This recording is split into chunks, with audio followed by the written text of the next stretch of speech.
अमीर बहुरानी अनामिका रमेश को देखकर, याद है ना मैंने जो कहा था? याद है अनामिका, घर पे हम पति पत्नी हैं। जो मैं कहूँगा वो तुम्हें सुनना होगा। और ऑफिस में तुम बॉस हो और मैं तुम्हारा ड्राइवर। तुम जो कहोगी मुझे सुनना होगा। गुड। माँ जी, इस तरह से बुलाने पे शारदा जो किचन में थी वो आवाज सुन के अनामिका के पास आती है। कहो बहू, नाश्ता करोगी या कॉफी पी के जाओगी? कॉफी दे दीजिए माँ जी, अभी नाश्ता करने का वक्त नहीं है। इस तरह कहने पे शारदा कॉफी बना के अनामिका को लाके देती है। कॉफी पीते पीते अनामिका, माँ जी, दोनों बच्चियाँ भाव्या और काव्या दोनों स्कूल चली गई है। हाँ, चली गई है बहू। इतना कहकर अनामिका हॉल से चली जाती है। अनामिका के पीछे पीछे रमेश भी चला जाता है। फिर अनामिका और रमेश दोनों ही कार में बैठकर ऑफिस के लिए निकल जाते हैं। दरवाजे के पास खड़ी होकर शारदा कार को जाते हुए देखकर बहुत खुश होती है। अमीर बहुरानी ऑफिस चली गई, शाम तक वो आएगी नहीं। इस बीच बेटी से मिल के आ सकती हूँ। इतना कहकर वो किचन में जाती है। वहाँ पे एक बंधा हुआ बैग रखा हुआ था। उसे सर पे लेके वो लॉन में आती है। लॉन में प्रसाद पौधों को पानी दे रहे थे। उन्हें देखकर, अजी, मैं बेटी से मिलने जा रही हूँ। सब्जी चावल बनाकर टेबल में रखा हुआ है, खा के थोड़ा आराम कीजिएगा। ठीक है शारदा, पर तुम्हारे सर पे जो बैग है उसमें क्या है? बेटी के लिए राशन पानी है। 1 महीने के लिए ये काफी है, जाके दे आती हूँ। तुम ये राशन अमीर बहुरानी के खाते से ली हो ना? हाँ जी। अगर अमीर बहुरानी कभी पूछ ली तो क्या कहोगी? अरे, अमीर बहुरानी को इतना वक्त कहाँ है बताइए। मैं बेटी के घर से होकर आती हूँ। इतना कहकर शारदा अपने घर से निकल जाती है। ऑफिस में अनामिका मीटिंग में श्रीदेवी से बात कर रही थी। रमेश वहीं पे खड़ा था। उसका फोन बज उठा। ये देखकर अनामिका को उस पे बड़ा गुस्सा आया। रमेश जल्दी से उस मीटिंग रूम से बाहर जाके फोन उठाता है। हाँ बताओ बहन। कावेरी उदास होकर उस घर से बैठकर बात कर रही थी जो कि बस गिरने ही वाला था। भैया, अभी तक महीने का राशन नहीं आया। माँ घर पे नहीं है क्या? घर पर ही है, अभी बात करता हूँ। फोन काट के जैसे ही वो पीछे मुड़ता है, देखता वहाँ पे अमीर बहुरानी अनामिका खड़ी है। मीटिंग खत्म हो गई मैडम, अब हम घर चले क्या? चलेंगे, पर घर जाने से पहले मुझे आपसे कुछ बात करनी है। इतना कहकर अनामिका वहाँ से चली जाती है। रमेश अनामिका के पीछे पीछे जाता है। शारदा अपनी बेटी कावेरी के घर जाती है। शारदा के सर के ऊपर राशन का बैग कावेरी नीचे उतारती है और दुखी होकर कहती है, माँ, अब हम यहाँ पे नहीं रह सकते। वो कुछ काम भी तो नहीं करते। कावेरी, तुम एक चीज भूल रही हो। मैं तुम्हारे पिताजी रमेश हमारी अमीर बहुरानी के घर पे रहते हैं। तुम्हारा भाई भाभी के घर पे आ गया रहने। अब हम तुम्हें वहाँ कैसे रख सकते हैं? अब भाभी को हमारी परिस्थिति के बारे में खुल के बताइए ना माँ, शायद वो सुन के कुछ मदद कर दे। ठीक है बेटा, जब तुम्हारी भाभी का मूड ठीक रहेगा मैं उस वक्त बात करूंगी। ये सामान है राशन पानी का, 1 महीना आराम से चल जाएगा। अब मैं चलती हूँ। ठीक है माँ, लेकिन भाभी से बात करना मत भूलना। ठीक है बेटा। इतना कहकर शारदा वहाँ से चली जाती है। उधर अमीर घर पे अमीर बहुरानी अनामिका सोफे पे बैठी होती है। रमेश और प्रसाद चुपचाप खड़े थे। शारदा लौटकर देखती है रमेश और प्रसाद दोनों चुपचाप खड़े हैं। लगता है बहुरानी ऑफिस से घर आ गई है। जाकर शारदा भी उनके बगल में खड़ी हो जाती है। आप आ गई माँ जी? मैंने भर का राशन पानी जाकर अपनी बेटी को देकर आई। अनामिका के मुंह से ये बात सुनकर शारदा बड़ा आश्चर्य होती है। मैं ये चीज बहुत दिनों से गौर कर रही थी, पर पूछने का वक्त नहीं मिल रहा था। आज मौका मिल गया, तो बताइए माँ जी। अनामिका के इस तरह से पूछने पर शारदा बहुत दुखी होकर रोने लगती है। कावेरी के साथ क्या हो रहा है उस बारे में वो बताती है। उसकी तकलीफें सुन के रमेश और प्रसाद के साथ साथ अनामिका की आंखें भी भर आती है। चलिए माँ जी, कावेरी को जाके हम घर ले आते हैं। उसकी ये बात सुन के घर पे सभी लोग बहुत खुश होते हैं। फिर अनामिका की कार में बैठ के सभी लोग कावेरी के घर जाते हैं। उस वक्त कावेरी के पति मदन कावेरी को मार रहा था और कावेरी रो रही थी। ये देखकर अनामिका कहती है, तुम मेरी बहन को मारोगे? रुको, मैं तुम्हें पुलिस स्टेशन भेजती हूँ। ये सुनते ही कावेरी और मदन दोनों ही अनामिका के सामने हाथ जोड़ लेते हैं। नहीं बहू, वैसे भी हम इन्हें अपने घर ले जा रहे हैं ना, वहाँ अगर इसने फिर से किया तब तुमने जो कहा वही करेंगे। इतना कहकर शारदा बेटी कावेरी और उसके पति मदन को लेकर कार में जाके बैठती है। सभी लोग गाड़ी में आके बैठते हैं। अनामिका कार चलाने लगती है। फिर सभी लोग घर के पास पहुंच जाते हैं। एक एक करके गाड़ी से उतर के अंदर जाते हैं। यही वक्त था जब अनामिका ने बहुत बड़ी भूल की थी। अनामिका दिन में ऑफिस में कड़ी मेहनत करती थी और रात के वक्त अपने पति बच्चों के साथ अच्छा समय बिताया करती थी। इस बीच अनामिका ने ध्यान ही नहीं रखा कि कावेरी और मदन कितना खर्च कर रहे हैं। अनामिका के घर पे आने के बाद कावेरी का वेशभूषा, बोलचाल सब कुछ बदल चुका था। कावेरी अब महंगी महंगी साड़ियाँ पहनने लगी थी, चमकीले जेवर पहनने लगी थी। साथ ही मदन भी अच्छे कपड़े पहनकर गाड़ी लेके घूमने लगा था। अपने बच्चों को भी बड़े स्कूल में दाखिला करा के पढ़ाई लिखाई करवा रही थी। मेरी ही गलती है, ऐसा मत करो। तुम्हारी भाभी दया करके तुम लोगों को रखी है। साड़ी गहना पहन के तुम लोग फायदा उठा रहे हो। इस तरह का काम मत करो। शारदा के इस तरह से कहने पे कावेरी को बड़ा गुस्सा आ जाता है। आपको कुछ नहीं पता है, चुप रहिए। आप वो सास है जो नौकरानी बन के रहती है, इसीलिए वैसे ही रहिए, हमें उपदेश मत दीजिए। कावेरी गुस्से से वहाँ से अपने कमरे में चली जाती है। कुछ दिनों के बाद शारदा को समझ में आ जाता है कि वो अपनी बेटी और दामाद को इस घर में लाकर बहुत बड़ी गलती की है। वो चाहती थी कि इस बारे में वो अपनी बहू को सब कुछ बता दे, इसीलिए उसके कमरे में जाके सब कुछ बता देती है। माँ जी, मैं सब गौर कर रही हूँ, सही समय आने पर मैं बात करूंगी, आप परेशान मत होइए। ऐसा कहने पर शारदा वहाँ से चली जाती है। उधर कावेरी अपने कमरे में माँ का हाव भाव देखकर लग रहा है कि वो भाभी को जाकर सब कुछ बता देगी। इससे पहले कि भाभी हमें घर से बाहर निकाल दे, पूरी जायदाद हमें अपने नाम पे कर लेना होगा। तुम्हारे माँ, पिताजी, भाई जब तक है वो संभव नहीं होगा। जब वो तीनों घर से बाहर जाएंगे, हम अनामिका को डरा धमका के संपत्ति अपने नाम अच्छे से कर लेंगे। इस तरह से कहने पे कावेरी सोच में लग जाती है कि इन तीनों को एक साथ कैसे घर से बाहर भेजा जाए। काफी देर तक सोचने के बाद उसे एक अच्छी तरकीब आती है। कावेरी सोच के खुश हो जाती है। देर किए बिना जल्दी से हॉल में अपनी माँ के पास वो जाती है। माफ कर देना माँ, जिस तरह से मैंने कहा था कहना नहीं चाहिए था। पता नहीं आजकल मुझे क्या हो गया है। मेरे लिए आप, पिताजी, भैया तीनों जाके मंदिर में जाके जरा पूजा दे आइए ना। इस तरह से कहने पर शारदा भी हाँ कह देती है। उस रात जब सभी लोग सो जाते हैं, मदन कार के पास आता है और ब्रेक का तार निकाल देता है।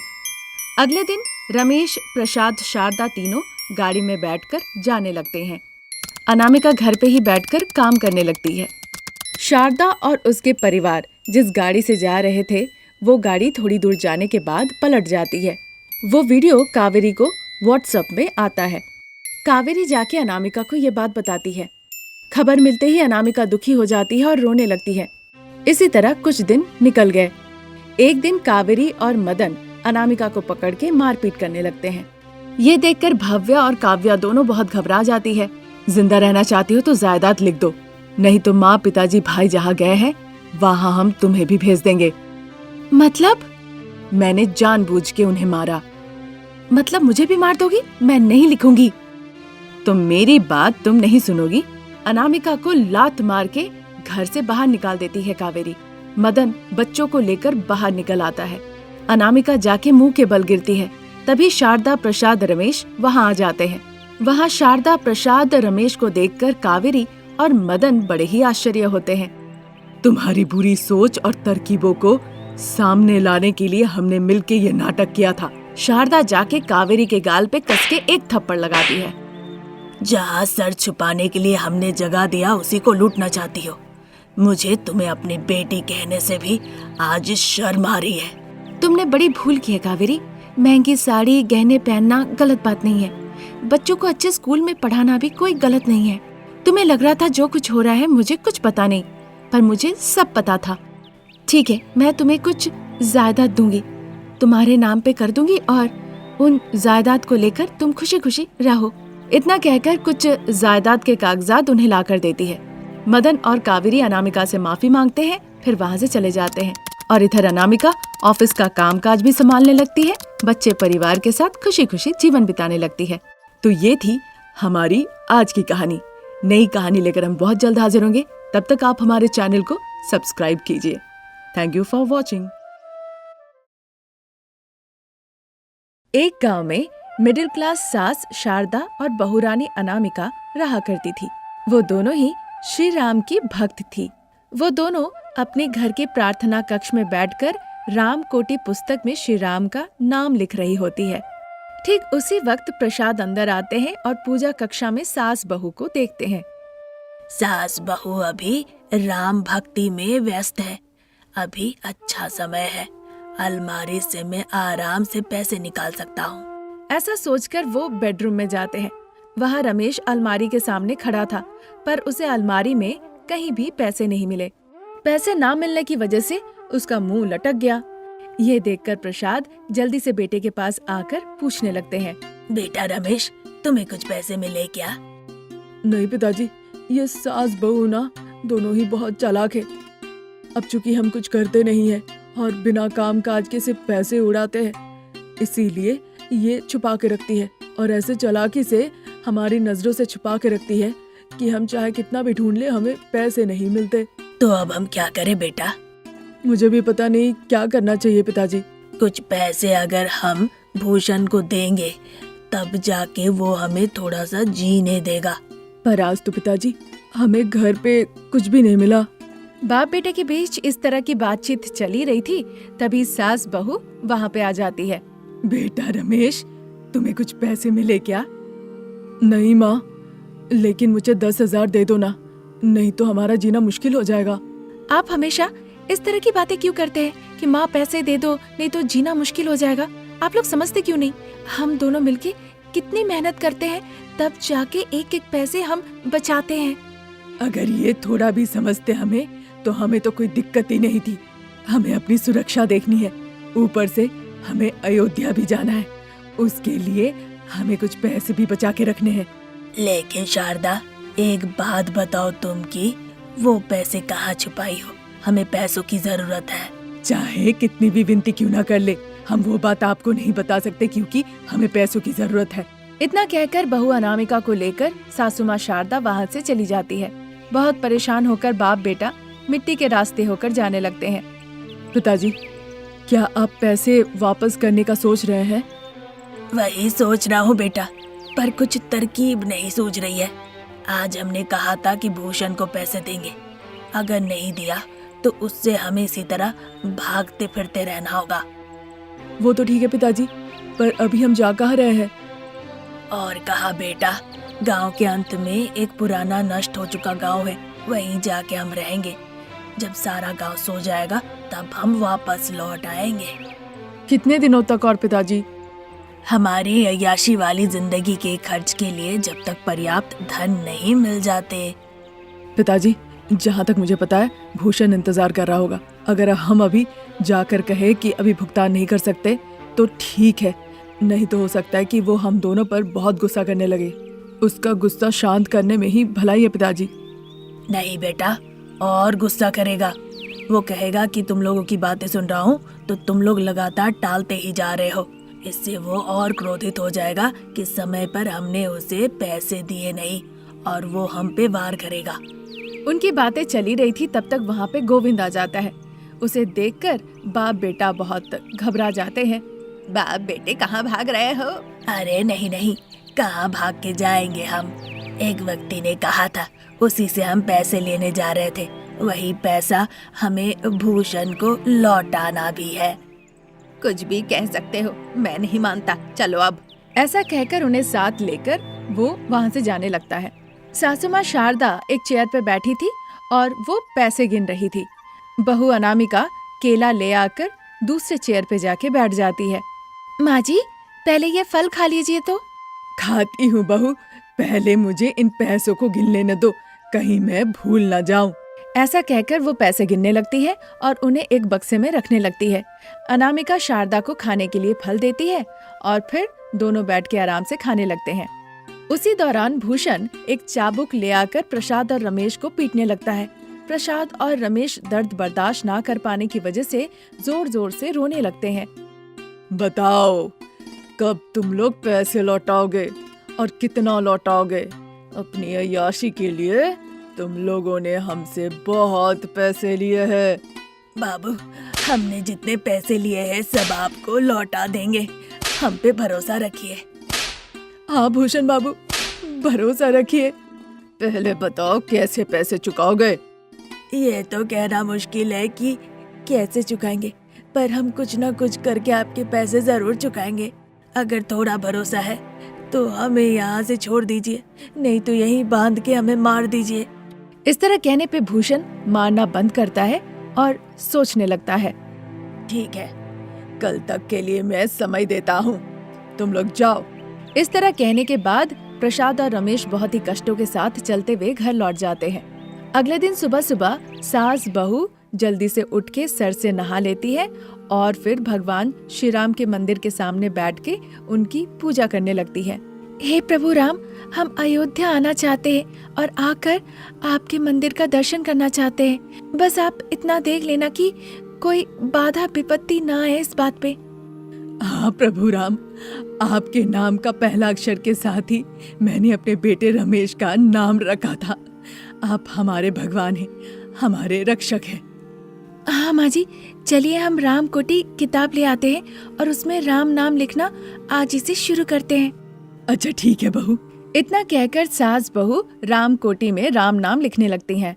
उधर प्रसाद और रमेश पैसों का पैकेट लेकर खुशी खुशी भूषण के घर के तरफ चल के जा रहे होते हैं। सास बहू पूजा कक्षा में भगवान को चढ़ाने के नाम पे पैसे छुपा के रख रही है। लेकिन अगर सास बहू को पता चल जाता है कि वहाँ पे पैसे नहीं है तो क्या होगा पिताजी?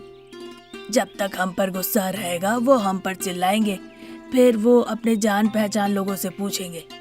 किसी को भी हमारे बारे में क्या पता, जो बताने जाएंगे कोई कुछ नहीं कहेगा। इन पैसों से फिर तो पिताजी भूषण का सारा कर्ज उतर जाएगा ना? हाँ बेटा, सब चुकता हो जाएगा, पर अब से हमें बहुत सतर्क रहना पड़ेगा। इस तरह बाप बेटा बातचीत करते हुए जा रहे होते हैं। उधर पूजा कक्षा में जब सास बहू को पैसे का डब्बा खाली दिखता है तो वो बड़े ही आश्चर्य हो जाती है। इस बात से दोनों को ही मन बहुत दुख होता है। वो दोनों रोने लगती है। मुझे सब पता है बहू, ये काम बाप बेटे ने ही किया है। अब हम क्या करेंगे सासू माँ? उन्हें जाकर हम कहाँ ढूंढेंगे? हमने सपना देखा था कि राम जी के मंदिर अयोध्या जाने का, वो हम कैसे करेंगे? इस तरह कहकर सास बहू बहुत दुखी हो रही थी। तभी वहाँ पे कमला आती है।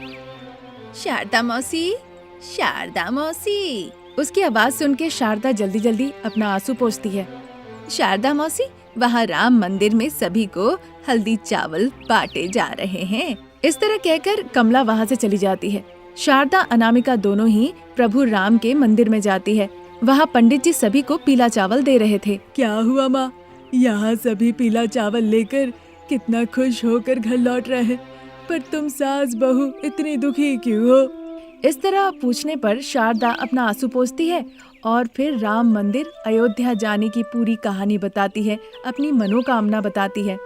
अरे अरे, इसमें ज्यादा परेशान होने की कौन सी बात है? क्या कहे पंडित जी, अयोध्या जाने के लिए हम एक एक पैसे बचा के रखे थे। मेरा बेटा और पति ने उन पैसों को चुरा लिया। अब हम अयोध्या कैसे जाएंगे, आप ही बताइए ना पंडित जी। शारदा जी, कल एक बार फिर से आप लोग यहाँ आइए। यहाँ रामराज सोसाइटी के तरफ से मुफ्त में बस किया गया है अयोध्या ले जाने के लिए। मैं उनसे बात करूँगा ताकि वो आप लोगों को बस में लेकर जाए और आप लोगों का जो सपना था अयोध्या राम मंदिर दर्शन करने का, वो भी पूरा हो जाए। इस तरह कहने पे सास बहू बहुत खुश हो जाती है और घर लौट आती है। घर वापस आकर देखती है कि बाप बेटा घर पर ही है। आपने जो गलती की है उसके लिए हमें गुस्सा नहीं है, बल्कि आप लोगों ने जो किया है वो भले के लिए ही किया है। कल हम सब अयोध्या राम के दर्शन के लिए जा रहे हैं, तैयार हो जाइए। माफ कर दो शारदा, अब से हम अच्छे से रहेंगे। हमें बहुत अच्छे से सबक मिल गया है। अगर हम उधार लेते हैं तो हमें किस किस तरह की समस्या का संकट हो सकता है। अब से ऐसा नहीं करेंगे। हाँ अनामिका, तुम भी मुझे माफ कर दो। अयोध्या राम मंदिर के दर्शन के बाद मैं कुछ न कुछ काम करूंगा रोजी रोटी चलाने के लिए। बस जो काम मिल जाए मैं वही करूंगा। इस तरह विनती करने पे सासू माँ शारदा और बहू अनामिका उन्हें माफ कर देती है। अगले दिन सभी लोग मिलके मंदिर जाते हैं। रामपुर सोसाइटी के तरफ से बस वहाँ पे इंतजार कर रही होती है। बाप बेटा सास बहू सभी जाके बस में बैठ जाते हैं। रात में बस निकल जाती है और फिर सुबह सुबह वो बस अयोध्या के राम मंदिर पहुँच जाती है। वहाँ जाके पूरा परिवार श्री राम जी का दर्शन करते हैं और इस तरह श्री राम जी का दर्शन करके उनकी मनोकामना पूर्ण होती है और साथ ही साथ वो सभी एक साथ मिलके खुशी खुशी जीवन बिताने लगते हैं। जय श्री राम।